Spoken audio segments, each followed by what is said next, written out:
Les gars, j'espère que vous allez tous bien avant le match Barça Celta Vigo. Avant de commencer, c'est ta première fois de découvrir la chaîne, abonne-toi et laisse un petit pouce bleu pour ne rien manquer de nos prochaines vidéos. Sans plus tarder, générique.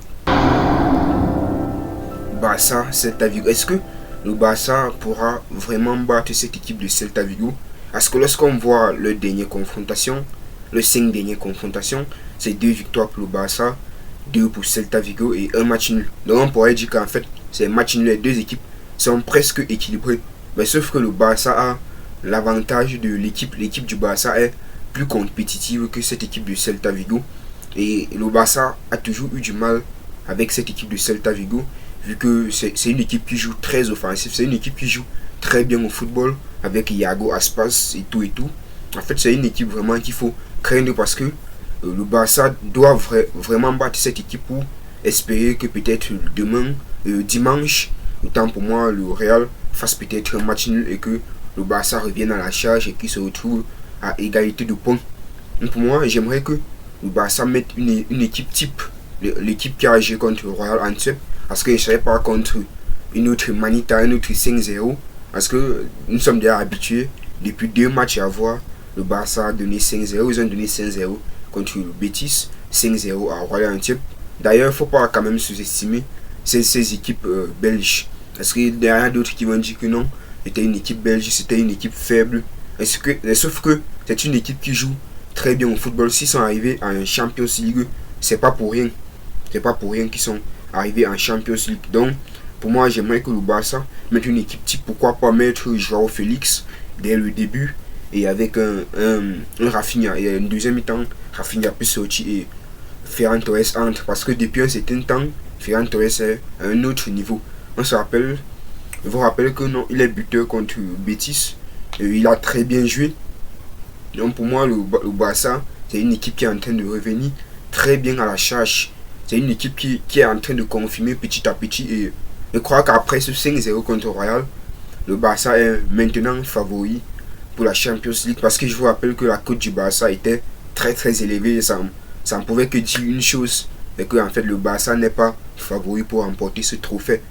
Je crois qu'après ce 5-0, la cote du Barça va un peu baisser. Mais bon, ça faisait quand même bizarre de voir le Barça avec une cote de plus de 17. Cela c'était quand même humiliant, et de voir les équipes comme Paris devant le Barça, alors qu'on connaît que le Barça est très très bien fort que Paris. On connaît que le Barça a un meilleur effectif que Paris, même comme Dembélé est parti, c'est pas un problème pour le Barça. Donc pour moi, l'objectif dans ce match, c'est de gagner, c'est de mettre un paquet de buts, c'est de montrer à cette équipe qui est le patron en Liga. Est-ce qu'il ne faudrait pas que ça devienne toute une habitude que le Barça joue contre le Celta Vigo? Celta Vigo s'imagine que non, ils peuvent rivaliser avec le Barça. Donc j'aimerais que ça s'arrête comme ça. Donc pour mon 11 type, j'aimerais voir Marc-André ter Stegen, parce qu'il n'y a que lui. Il a fait un très bon match contre le Royal et c'est un titulaire.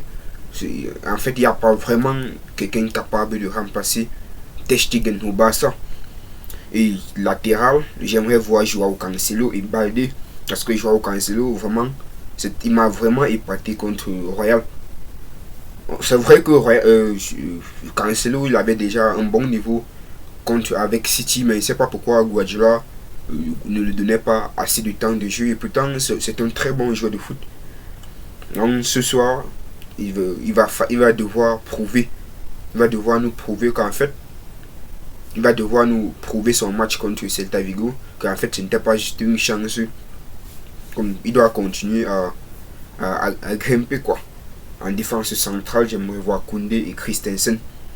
En fait, c'est une très bonne charnière.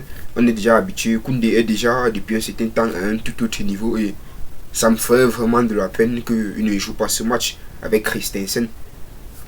Parce que au milieu de terrain, c'est là où il y aura un petit problème. Parce que Romeu aussi, il a fait un très bon match contre le Betis. Donc pour moi, la première mi-temps, il doit quand même être au banc et entrer, disons, à la 75e minute. Parce que j'aimerais voir un numéro 6, Frenkie de Jong. On connaît Frenkie de Jong avec sa qualité de passe. On se rappelle de sa passe contre le Royal Antwerp, qui pèse toute une défense. Juste un geste et Frenkie de Jong a éliminé toute la défense. Donc j'aimerais voir Frenkie de Jong en numéro 6, Gavi et Gundogan comme milieu offensif. On se rappelle Gundogan, très bon match contre le Royal. Mais c'est pas juste à propos du Royal que en fait je donne ces 11. C'est aussi dans l'ensemble du jeu des joueurs. C'est aussi par rapport à leur performance depuis on la saison a commencé. Donc c'est pas juste, je ne me base pas juste sur le match contre le Royal Antwerp.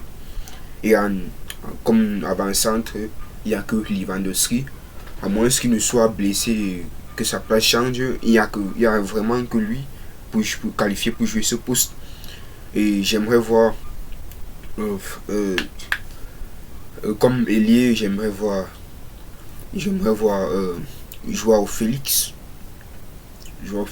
Là, c'est un joueur qui en fait là énormément à prouver. Et déjà avec Atlético de Madrid, il était sur le banc et je trouvais dommage qu'il vienne contre le Barça et il se retrouve encore au banc. Donc pour moi,